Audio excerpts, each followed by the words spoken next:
अस्सलाम वालेकुम क्लास। तो हम लोगों का टॉपिक है पर्सनालिटी। हम लोग पर्सनालिटी के बारे में पढ़ रहे थे कि पर्सनालिटी क्या होती है। इसके ऊपर हम डिफरेंट पर्सपेक्टिव्स को डिस्कस कर रहे थे। हम लोगों ने साइकोडायनेमिक कर लिया, ह्यूमनिस्टिक कर लिया। आज हम लोग ट्रेट पर्सपेक्टिव इसका डिस्कस करेंगे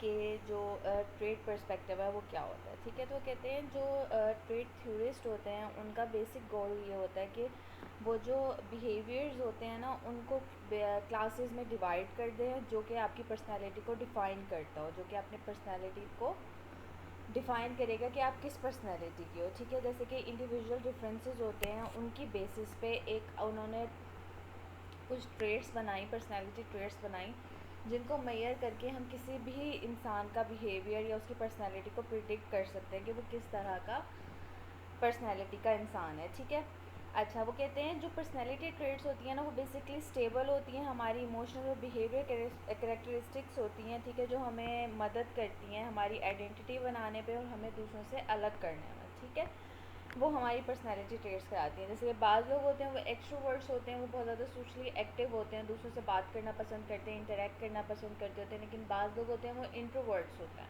ठीक है, इंट्रोवर्ट्स क्या होता है, उनको जो सोशल इन्वायरमेंट होता है उसमें वो एंजाइटी फील करते होते हैं, वो दूसरों से ज़्यादा घुल मिल नहीं सकते होते, वो अपने आप में कैद रहने वाले लोग होते हैं। ठीक है, तो वो यही कह रहे हैं कि जो पर्सनैलिटी ट्रेट्स होती हैं वो रिलेटिवली आपके अंदर स्टेबल आपके कॉग्निटिव और इमोशनल और बिहेवियर कैरेक्टरिस्टिक्स होती हैं जो कि आपकी आइडेंटिटी बनाती हैं, जो कि आपको दूसरों से अलग करते हैं। ठीक है, या तो आप एक्सट्रोवर्ट हो गए या तो आप इंट्रोवर्ट हो गए। ठीक है, अच्छा, अब अगर हम नेक्स्ट बात करें तो इसके अंदर एक आता है द 5 फैक्टर मॉडल। वैसे तो इसमें और भी मॉडल हैं, कैटल का एक 16 पर्सनैलिटी ट्रेट्स मॉडल भी है, बट ज़्यादा जो फेमस है वो ये आता है द 5 फैक्टर मॉडल। इसके अंदर बिग 5 फैक्टर्स दिए थे, पर्सनैलिटी ट्रेट्स दिए थे, जिनको उन्होंने कहा था कि ये काफ़ी सारे कल्चर्स में कॉमन है, इसके ज़रिए हम पर्सनैलिटी को मेजर कर सकते हैं। इसके ऊपर रिसर्चेज हुई थी। ठीक है, अच्छा, इसको जैसे हमने मेमोरी में मैंने आपको बताया, मेमोरी में मैंने आपको एग्जांपल भी दी थी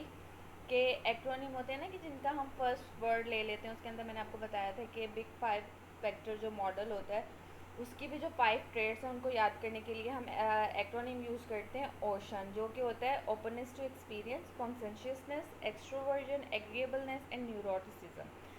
ठीक है, अच्छा, वो कहते हैं जो आपकी जो 5 उन्होंने फैक्टर्स बताए हैं, ठीक है, ये जो 5 डायमेंशंस हैं, वो कहते हैं इसको हम साइकोलॉजिकल टेस्ट के ज़रिए, बिहेवियर रेटिंग्स के ज़रिए या डायरेक्ट ऑब्जर्वेशन के ज़रिए भी हम इसको मेजर कर सकते हैं कि जो हमारे सामने बंदा है वो किस पर्सनैलिटी का है। ठीक है, अच्छा, उसके बाद वो कहते हैं कि जो ट्रेड थ्योरिस्ट है ना, ठीक है, वो आपको आपकी जो बेसिक स्ट्रक्चर होता है पर्सनैलिटी का वो तो बताते ही बताते हैं, लेकिन वो जो आपका रियल लाइफ बिहेवियर होता है उसको भी प्रेडिक्ट करते हैं कि ये पर्सनैलिटी के जो लोग होते हैं, ठीक है, वो किस तरह का बिहेव करते हैं, या उनके बिहेवियर के ज़रिए वो उनकी पर्सनैलिटी का अंदाज़ा लगा लेते हैं कि किस तरह की पर्सनैलिटी, ये बंदा ऐसा बिहेव कर रहा है तो ये किस तरह की पर्सनैलिटी का बंदा होगा। ठीक है, अच्छा, इसके अंदर सबसे पहले बात आती है ओपननेस टू एक्सपीरियंस की। ओपननेस टू एक्सपीरियंस क्या होती है, वो कहते हैं ओपननेस टू जो एक्सपीरियंस होता है वो होता है कि आप कितने विलिंगली दूसरी चीज़ों को एक्सेप्ट कर रहे हो। ठीक है, जो आपके अंदर कहते हैं ना बाज़ लोग होते हैं वो जो नयापन होता है, कोई भी नई चीज़ होती है उनसे डरते होते हैं, वो बस अपने ही अंदर कैद रहते हुए उनको अगर कोई तब्दीली आती है तो वो खौफज़दा हो जाते हैं। लेकिन बाद लोग होते हैं वो ओपन होते हैं किसी भी एक्सपीरियंस के लिए। ठीक है, वो विलिंगली जो न्यू थिंग्स होती हैं उनको ट्राई करते हैं। वो क्रिएटिव टास्क में पार्टिसिपेट करते हैं, इमेजिनेटिव टास्क में, इंटेलेक्चुअल एक्टिविटीज़ में, इन सब में वो पार्टिसिपेट करते हैं क्योंकि दे आर ओपन।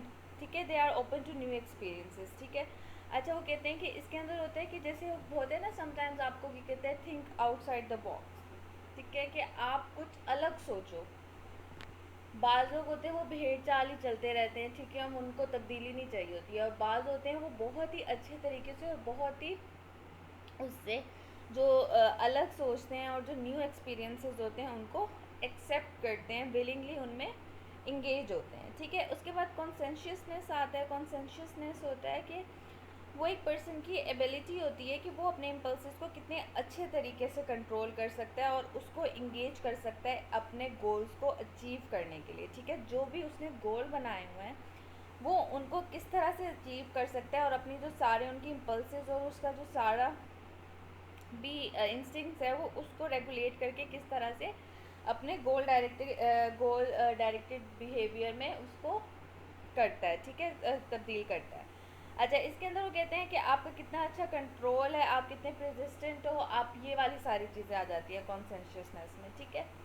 अच्छा, उसके बाद एक्सट्रोवर्जन की बात करें, जैसे मैंने आप लोगों को पहले भी बताया, एक्सट्रोवर्ड्स भी कहते हैं लोग, ठीक है, एक्सट्रोवर्ड्स होते हैं, ठीक है। एक्सट्रोवर्जन होती है बेसिकली टेंडेंसी या इंटेंसिटी होती है कि आप कितना ज़्यादा इन्वायरमेंट में इंटरेक्शन करते हो अपने, कितना ज़्यादा सोशल हो आप, कितना ज़्यादा लोगों में उठना बैठना पसंद करते हो, उनसे इंटरेक्ट करना पसंद करते हो। एक्सट्रोवर्जन में ये चीज़ आ जाती है। जो इसके ऑपोजिट होते हैं वो इंट्रोवर्ट्स होते हैं या इंट्रोवर्जन कहा जाता है। एग्रीएबलनेस क्या होती है? एग्रीएबलनेस होती है कि आप लोगों को किस तरह से ट्रीट करते हो, ठीक है। आपके जो रिलेशनशिप्स हैं वो दूसरों के साथ किस तरह से हैं, जैसे कि अगर कोई अपनी बात, एक होता है ना अथॉरिटेटिव पर्सनैलिटी होती है कि आप कोई किसी की बात नहीं सुननी, बस आपने अपनी चलानी है। एक होती है एग्रीएबलनेस कि आप अपनी बात भी रख रहे हो बट दूसरों की बातों को भी उसी लिहाज से एक्सेप्ट कर रहे हो, उन पर एग्री कर रहे हो, ठीक है। तो वो होता है कि आप जो रिलेशनशिप्स हैं वो दूसरों के साथ वो किस तरह से हैं, ठीक है। अच्छा, इसके अंदर अब वो एक और बात आती है न्यूरोटिसिज्म। न्यूरोटिसिज्म क्या होता है? वो कहते हैं कि ये आपकी ओवरऑल इमोशनल स्टेबिलिटी होती है कि आप इमोशनली कितने स्टेबल हो। अगर तो आप में न्यूरोटिसिज्म का लेवल हाई होगा तो आपकी इमोशनल स्टेबिलिटी वीक होगी, ठीक है। मतलब कि जो भी बंदा है, जो भी इंडिविजुअल है, वो दुनिया को किस तरह से परसीव कर रहा है, ठीक है। उसको जो लाइफ में सिचुएशंस का सामना करना पड़ रहा है वो उनको एज ए हेल्दी ले रहा है कि ये हेल्दी कंपटीशन है, या मुझे इससे न्यू स्किल्स सीखने को मिलेंगी, या वो उसको एज ए थ्रेट ले रहा है। वो जो भी दुनिया में या जो भी वर्ल्ड में है उसको किस तरह से परसीव कर रहा है, उसकी कैसे इंटरप्रिटेशन कर रहा है, ठीक है। ये होते हैं आपकी इमोशनल स्टेबिलिटी कि एक चीज़ को आप किस तरह से लेते हो। एक ही बात पे आप बहुत ज़्यादा ओवर रिएक्ट कर दो, या एक ही बात को आप सेंसिबली लेके आप उसको सोचो उस पर और फिर उस पर रिएक्ट करो, ठीक है। अच्छा, अगर हम लोग इसमें देखते हैं, वो कहते हैं ओपननेस टू एक्सपीरियंस जो होता है, जो अच्छा वाला होता है, उसके अंदर आप प्रैक्टिकल होते हो, ठीक है। आप दूसरी चीज़ों को प्रेफर करते हो, ठीक है। आपकी एक अच्छी रूटीन होती है, ठीक है। अच्छा, उसके बाद आप, क्योंकि न्यू चीज़ें होती हैं, आपकी जो फीलिंग्स होती हैं, आप इमेजिनेटिव होते हो, आप क्रिएटिव थिंकिंग की तरफ जाते हो, जो आपकी रूटीन होती है आप उसमें नई चीज़ों को एक्सेप्ट करते हो, ठीक है। आपको कह लो इंटरेस्ट जो होते हैं वो आपके न्यू न्यू डेवलप हो रहे होते हैं, लेकिन अगर आप में ये जो ओपननेस टू एक्सपीरियंस है वो अगर थोड़ी कम हो तो वो होता है आप बेसिकली प्रैक्टिकल हो, और जैसे लाइफ गुजर रही है आप उसको गुजरने दे रहे हो, जो आपकी डेली रूटीन है आप उसी को लेके चल रहे हो, ठीक है। कुछ नया नया नहीं लेके आना चाहते उस रूटीन के अंदर। कॉन्सेंशियसनेस क्या होता है कि आप एक तो या आप हार्ड वर्किंग होते हो, डिपेंडेबल होते हो, ऑर्गेनाइज्ड होते हो, लेकिन तो अगर आपके अंदर ये चीज़ कम होती है तो वो कहते हैं आप बहुत ज़्यादा इम्पल्सिव होते हो, केयरलेस होते हो, डिसऑर्गेनाइज्ड होते हो। इसी तरह अगर हम एक्सट्रोवर्जन की बात करें तो आउट गोइंग होते हो, वार्म होते हो, आपको एडवेंचर अच्छा लगता है, लेकिन तो अगर इसके ऑपोजिट देखा जाए, इंट्रोवर्जन की बात करें तो आप क्वाइट होगे, रिजर्व्ड होगे, आप दूसरों के पास जाने में हिचकिचाओगे, ठीक है। एग्रीएबलनेस क्या होगी? इसके अंदर आप हेल्पफुल होगे, ट्रस्टिंग होंगे, एम्पैथेटिक होगे कि दूसरों की बातों को आप समझोगे, उन पर ट्रस्ट करोगे, ठीक है। आप हेल्पफुल होगे, दूसरों के साथ कोऑपरेट करोगे। लेकिन तो अगर आपके अंदर ये जो पर्सनैलिटी ट्रेट है ये नहीं है या कम है तो इसके अंदर होता है कि आप क्रिटिकल होगे, बहुत ज़्यादा क्रिटिसाइज़ करोगे, अनकोऑपरेटिव होगे, सस्पिशियस होगे, शक्की होगे, ठीक है।